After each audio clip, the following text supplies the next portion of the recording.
अब एक दूसरे पर तंज कसना और पोस्टर के जरिए अपनी खूबी गिनाना, ये तमाम चीजें जो है शुरू हो चुकी हैं और आने वाले समय में आप ये मानकर चलिए अब यही तस्वीरें जो हैं धीरे धीरे सामने आती हुई नजर आएंगी। कुछ खास मेहमान इस वक्त हमारे साथ चर्चा के लिए जुड़ चुके हैं, उनका सीधे हम तारुफ आपका करा देते हैं। सबसे पहले हमारे साथ यहाँ पर संजय चौधरी जी हैं बीजेपी से, बहुत स्वागत सर आपका जी उत्तर प्रदेश उत्तराखंड पर। इसके साथ ही अजीज खान जी हमारे साथ एसपी से हैं, बहुत स्वागत सर आपका भी जी उत्तर प्रदेश उत्तराखंड पर। रफत जी है हमारे साथ कांग्रेस से, मैम बहुत स्वागत है आपका भी।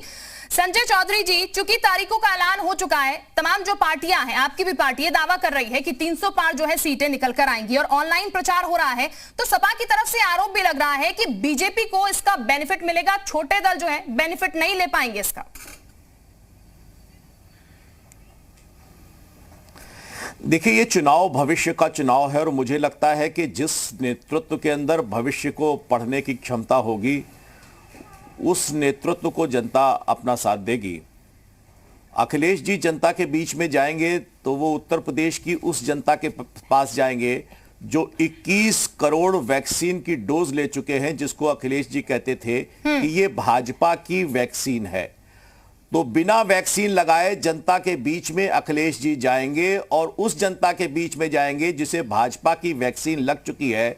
मुझे लगता है कि अखिलेश जी की सोच, अखिलेश जी की विचारधारा और अखिलेश जी का व्यवहार शर्मसार होगा उन लोगों के बीच में जाकर जो उस वैक्सीन को लगवा चुके हैं जिसको अखिलेश जी भारतीय जनता पार्टी की वैक्सीन कहते थे। दूसरी बात, अखिलेश जी कहते थे कि वो लैपटॉप चलाना जानते हैं, योगी जी लैपटॉप चलाना नहीं जानते। आज अखिलेश जी कहते हैं कि उनकी पार्टी उस प्लेटफॉर्म पर, डिजिटल प्लेटफॉर्म पर कमजोर है। तो जो राजनीतिक नेतृत्व कहता है कि हम तकनीक के बारे में मास्टर हैं, वो अपनी तकनीक को अपनी पार्टी और संगठन में भी नीचे नहीं पहुंचा पाया। हाँ, ठीक है, इसका हम जवाब ले लेते हैं। अजीज खान जी समाजवादी पार्टी का पक्ष रखने के लिए जुड़े हैं। अजीज जी, आप ऐसे वक्त में जब इतनी ज्यादा कंपटीशन चल रहा है चुनावों में, ऐसे वक्त में आप बीजेपी के डिजिटलाइजेशन की तारीफ करेंगे या फिर अपनी कड़ी को और ज्यादा मजबूत करेंगे? देखिए, ऐसा है, तारीफ भाई ई को सही करे पीसीआर। देखिए, तारीफ नहीं है। देखिए, बीजेपी झूठ बोलने की मशीन है, अच्छा, नफरत फैलाने की मशीन है। ये लोग करते क्या है, डिजिटल प्लेटफॉर्म का गलत इस्तेमाल करते हैं।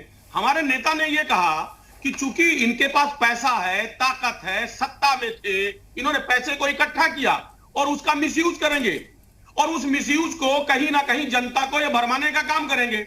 लेकिन जनता इनके सारी हथकंडों को समझती है, क्योंकि ये जिस कदर आईटी सेल इनका है, लगातार वीडियो को तोड़ मरोड़ कर पेश करता है, नफरत के वीडियो बनाता है, इनके साइट्स पे जो है तमाम नफरत भरे वीडियो पड़े हुए हैं।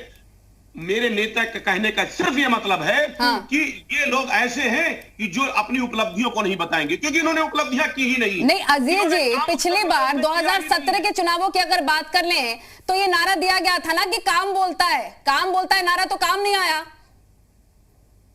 आपको कैसे पता काम बोलता है, काम नहीं आया? नहीं, सरकार तो बीजेपी की बन गई ना। 2017 में नारा दिया गया था ना कि काम बोलता है, जनता ने काम बोलता है नारे को नकार दिया।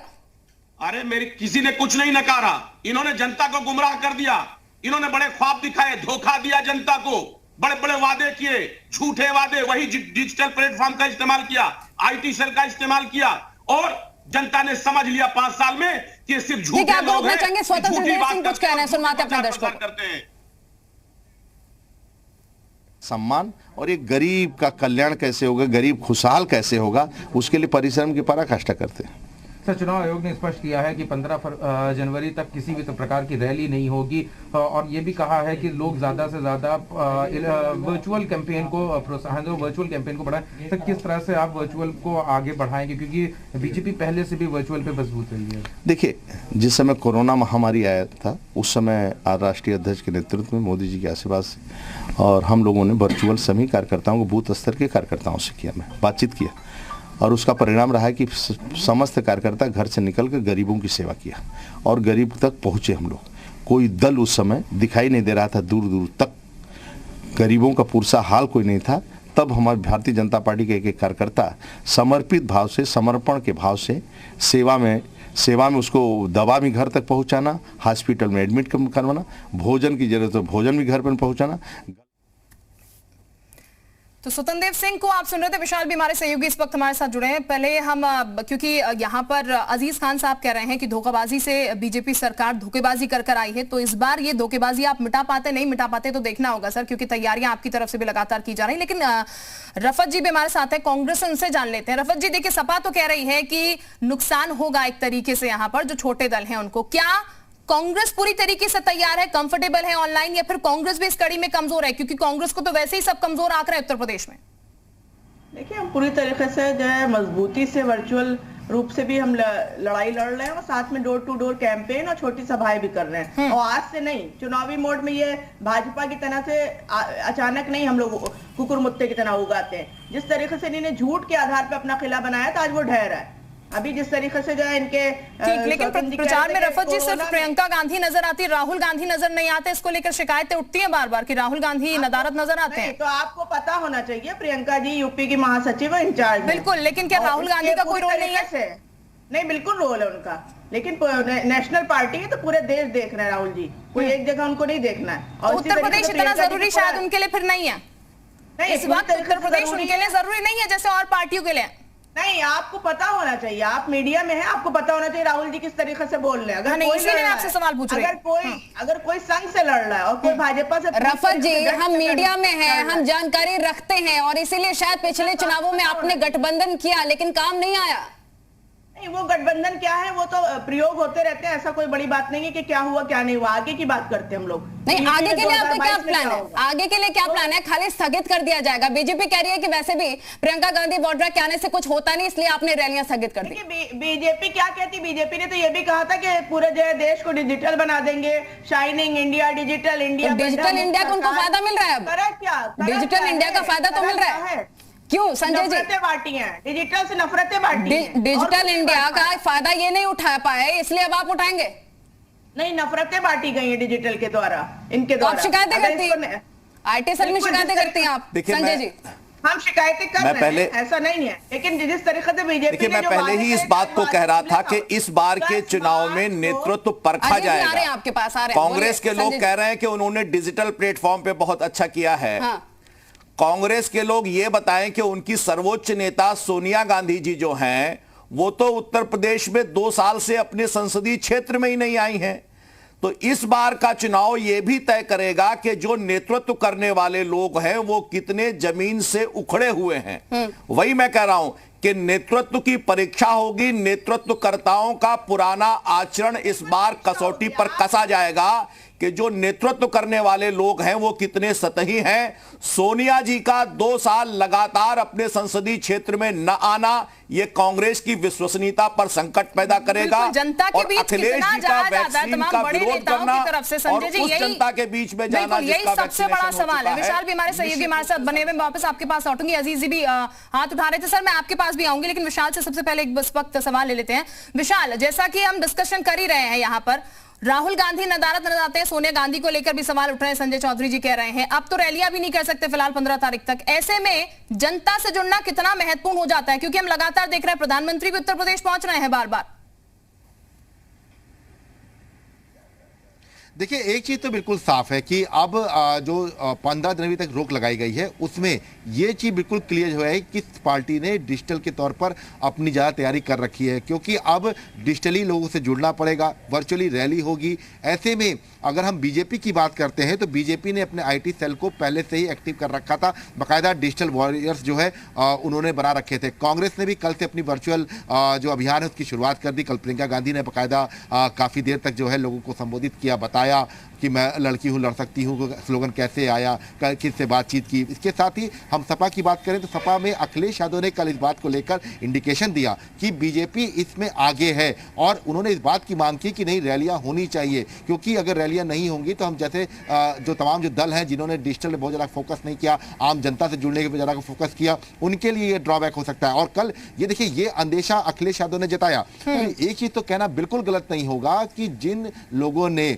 तैयारियां पहले से कर रखी थी इस तरह की समीकरण को देखते हुए कि ये समीकरण आ सकता है कि जनसभाएं नहीं होंगी, जो रोड शो है वो नहीं हो पाएंगे, नुक्कड़ सभाएं नहीं हो पाएंगी, तो ऐसे में जो डिजिटली फॉर्म है, जो मैन टू मैन कैंपेनिंग है, क्योंकि देखिए मैन टू मैन कैंपेनिंग होना अब बहुत ज़्यादा वक्त नहीं रह गया है। और अगर हम प्रधानमंत्री की बात करते हैं तो प्रधानमंत्री लगातार उत्तर प्रदेश में कई रैलियां कर चुके हैं। ठीक है, इसका फायदा होता है ना, ये देखना होगा। लेकिन संजय जी, पिछले चुनावों की अगर हम बात कर लें संजय जी, तो 324 सीटें आपने जीती थी, अकेले अपने दम पर 311 सीटें लाए थे बीजेपी। लेकिन आने वाले चुनावों के मद्देनजर अगर हम बात कर लें, क्या उम्मीदें हैं? 311 सीटें से बढ़कर कितने सीटें होंगी?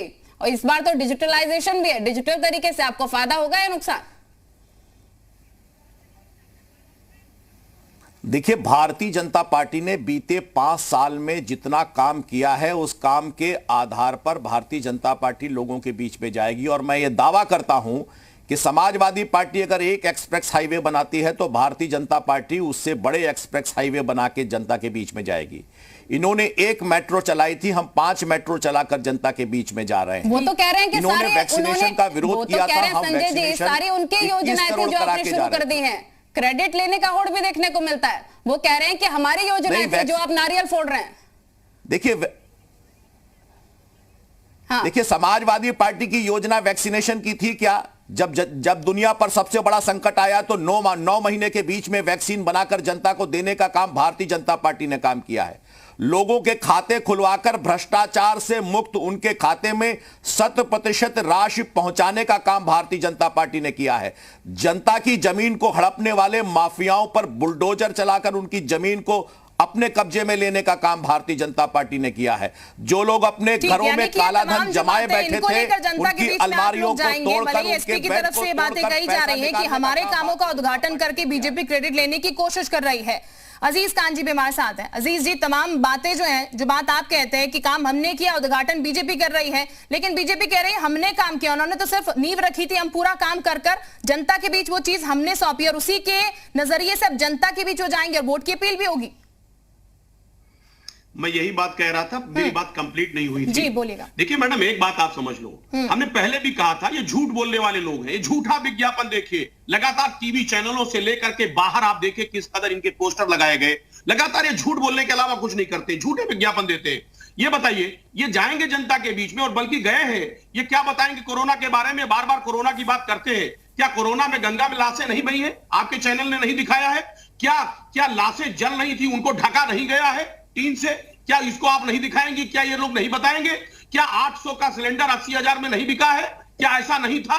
क्या उत्तर प्रदेश को छोड़ करके मुख्यमंत्री महोदय पश्चिम बंगाल भाग गए? क्या ऐसा नहीं था? यहाँ के लोगों को अनाथ कर दिया था?